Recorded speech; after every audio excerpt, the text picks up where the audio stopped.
জি, আমার নাম ফারহাফসিন মাহি, আতিয়া সঞ্জিদা মৌরি। আচ্ছা, বর্তমানে আমরা দেখতে পাচ্ছি প্রচুর লেখক লেখিকা, কিন্তু কাজী নজরুল ইসলাম, জসিমউদ্দিন, রবীন্দ্রনাথ ঠাকুর, তাদের লেখার ভিতরে যে একটা ভারী জিনিস ছিল, তাদের প্রত্যেকটা শব্দের ভিতরে মানুষের একটা আকর্ষণ ছিল।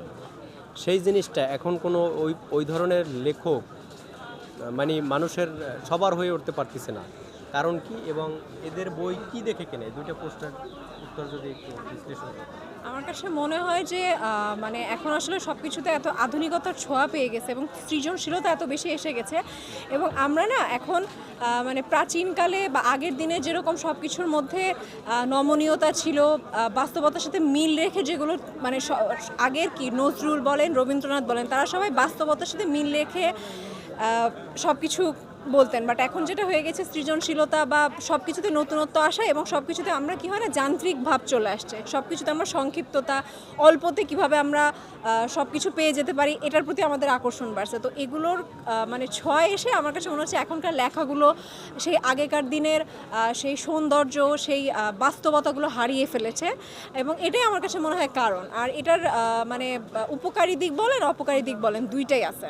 উপকারিতার দিক যে আস্তে আস্তে আমরা আধুনিকতার দিকে যাচ্ছি, নতুন সব নতুন কিছু আবিষ্কার হচ্ছে এবং নতুন কিছুর সাথে আমরা অ্যাডাপ্ট করতেছি।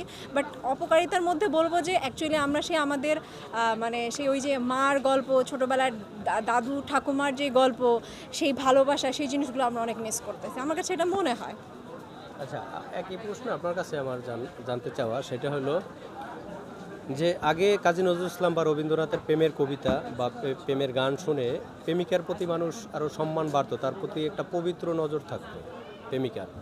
আর এখনকার যে কবি সাহিত্যিক যারা লেখক, তাদের ভাষাগুলো কেমন সস্তা এবং ডাইরেক্ট। এখন প্রেমের নামে কীরকম একটা প্রেম জিনিসটাকে আরও ছেলেমেয়েরা অপমানিত করতেছে বর্তমান যেই সমাজ। তো আপনি কি মনে করেন এটাই যে যারা লেখক বা বর্তমান যুগের লেখক কবি যারা, তাদের আসলে কবি বা লেখক হওয়ার যোগ্যতাই নেই, এই ধরনের মানুষ এখন লিখতেছে, এই কারণেই এটার একটা এরকম কিছু না, অ্যাকচুয়ালি এরকম কিছু না, কারণ আমাদের বর্তমান কালচারটা ওয়েস্টার্ন কালচার দ্বারা অনেক বেশি প্রভাবিত হচ্ছে। আগে যেরকম আমরা বাঙালি কালচার যেটা আমরা বলি, বা হচ্ছে আমাদের এই এশিয়া উপমহাদেশীয়, আমাদের ভারত উপমহাদেশীয় যে কালচারটা ছিল, এখন আর সেই কালচারটা ওভাবে মানুষও সেভাবে অ্যাডাপ্ট করে না। কারণ দেখা যায় যে এখন যদি আমরা পূর্বের নিয়মে চলি, যেমন আমাদের যে প্রেমের কবিতা আপনি যেরকম বললেন, যে যেই প্রেমের কবিতাগুলো চলতো, নমনীয়তা ছিল এবং মানুষের সাথে পবিত্রতা, প্রেমের পবিত্রতা ছিল, এখন যদি সেগুলো চলে, সেগুলো মানুষ পড়ে। কিন্তু এখন মানুষের নজর চেঞ্জ হয়ে গেছে। যেমন আমরা মুভিজ দেখি বা মানুষ দেখি যে ওয়েস্টার্ন কালচারে যে মুভিসগুলো দেখে, সেগুলো থেকে মানুষের এখন চাহিদা চেঞ্জ হয়ে গিয়েছে, এবং তার সাথে সাথে মানুষের লেখনীও চেঞ্জ হয়ে গিয়েছে। এই জন্য শুধুমাত্র যে আমরা লেখককে দোষ দিতে পারবো তা না, আমাদের যে পাঠক পাঠিকা, তাদেরও চাহিদা ওয়াইজই তারা লিখছেন। পাঠক পাঠিকা তো তৈরি করবে লেখকরা।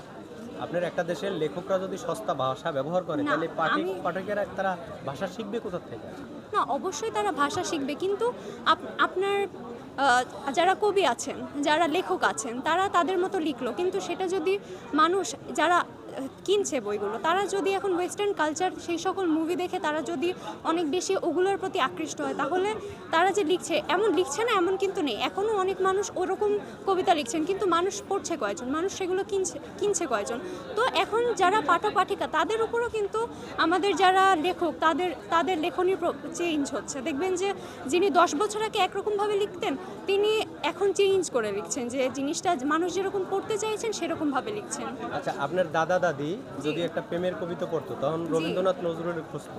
এখন আপনিও যদি এই যে এখন মনে করেন পড়াটা কমাই দিছে, এখন দেখে মানুষ রিলসে একটা গান, সেখানেও যাই দেখেন ওই রবীন্দ্রনাথের গান, নজরুলের গান, জসিমউদ্দিনের গান এখন ওই রিলসে টিকটকে জনপ্রিয়। কিন্তু এখনকার যে লেখক, তাদের যদি যোগ্যতাই থাকতো, রিলসেও তো তারা ঠাঁই পাচ্ছে না। এখন যে বর্তমান সমাজে যেগুলো দেখে, যেমন আপনি যদি এখন একটা খুব গবেষণা করে একটা প্রেমের চিঠি লিখতে চান, এখন তো চিঠি কেউ লেখে না, তারপরেও যদি আপনি লেখার চেষ্টা করেন, আপনি এখনকার লেখকদের তো খুঁজবেন না, আপনি খুঁজবেন কই এই কে আছে, নজরুল ইসলাম, রবীন্দ্রনাথ, জসিমউদ্দিন বা ওই যে শেখ সাদি, এদের ওই ফেসবুক ইউটিউবে সার্চ দিয়া, গুগলে সার্চ দিয়ে আপনি দেখবেন যে সবচাইতে ভারী ভারী ভাষা, সবচাইতে সুন্দর ভাষা কার কবিতার ভিতরে আছে। তার মানে কি, তার মানে আপনাকে আমাকে তো এখনকার লেখকরা আকর্ষিত করতে পারতেছে না, তার মানে কি তাদের সমস্যা আছে না? তাদের হয়তো সমস্যা আছে, কিন্তু আপনি কি সম্পূর্ণ দোষটা শুধুমাত্র লেখক লেখিকাদেরকে দিতে পারবেন? সম্পূর্ণ দোষটা তো আমাদের সমাজ ব্যবস্থা, জি, তাদের তো কিছু একটা জি, অংশ তো আছে, তাই না? আমি জি, সেটা বলতে সবারই অংশ আছে। যে আমরা যেটা করছি, পাঠক পাঠিকাদেরও যেরকম চাহিদার চেঞ্জ হয়েছে, লেখক লেখিকারও সেরকম চেঞ্জ হয়েছে। আপনি 75% 25% করতে পারবেন, আপনি 50% বলুন। 50% যদি পাঠক পাঠিকাদের সমস্যা হয়, তাহলে লেখক লেখিকাদেরও 50%। তো দুইটাই চেঞ্জ হচ্ছে। তো মানুষ যদি এখনও পছন্দ করে রবীন্দ্রনাথ ঠাকুরের, অবশ্যই আপনি যেটা বললেন যে ওগুলোই খোঁজে, কিন্তু এখন আপনি যদি বলেন, যেরকম আমাদের এখন যারা অভিনয় শিল্পী আছেন, যে তারা কিন্তু এখন চলেন না। পূর্বে যারা ছিলেন তারাও এখন যেরকম নিজেদেরকে অ্যাডাপ্ট করছেন, চেঞ্জ করছেন, তেমনই মানুষের টেস্ট চেঞ্জ হচ্ছে, লেখক লেখিকারাও ওভাবে চেঞ্জ করছে।